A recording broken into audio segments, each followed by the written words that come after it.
Hi friends, అందరికీ నమస్కారం. ఇప్పుడే అందిన వార్త. సోనియా గాంధీకి విషాదం, ఆసుపత్రిలో తీవ్ర టెన్షన్లో నేతలు.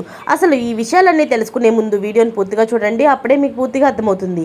అదేవిధంగా చాలామంది సబ్స్క్రైబ్ చేసుకోకుండా వీడియోని చూస్తున్నారు, దయచేసి సబ్స్క్రైబ్ చేసుకోండి. అలాగే పక్కనే ఉన్న గంట సింబల్ని అయితే క్లిక్ చేసుకోండి. అలాగే లైక్ చేయడం, కామెంట్ చేయడం కూడా మర్చిపోతున్నారు. దయచేసి లైక్ చేసి కామెంట్ చేయండి, మీ అభిప్రాయాన్ని మాకు తెలియజేయండి. ఇక లేట్ చేయకుండా వీడియోలోకి అయితే వెళ్ళిపోతాం. కాంగ్రెస్ అగ్రనేత సోనియా గాంధీ సడన్గా అస్వస్థకు గురయ్యారు. ఈ కారణంగా ఆమెను హాస్పిటల్లో అడ్మిట్ చేసినట్లు తెలుస్తుంది. ఢిల్లీలోని గంగారాం ఆసుపత్రిలో ఆమెని జాయిన్ చేశారు. అయితే ఇందుకు గల కారణాలు ఇంకా తెలియలేదు. అయితే ప్రస్తుతం ఆమె పరిస్థితి అయితే నిలకడగానే ఉందని, రేపు లేదా ఎల్లుండ డిశ్చార్జ్ అయ్యే అవకాశాలు ఉన్నాయని తెలుస్తుంది. ప్రస్తుతం సోనియా గాంధీ వయసు 78 సంవత్సరాలు. గత డిసెంబర్లోనే ఆమె తన 78వ పుట్టినరోజును కూడా జరుపుకున్నారు.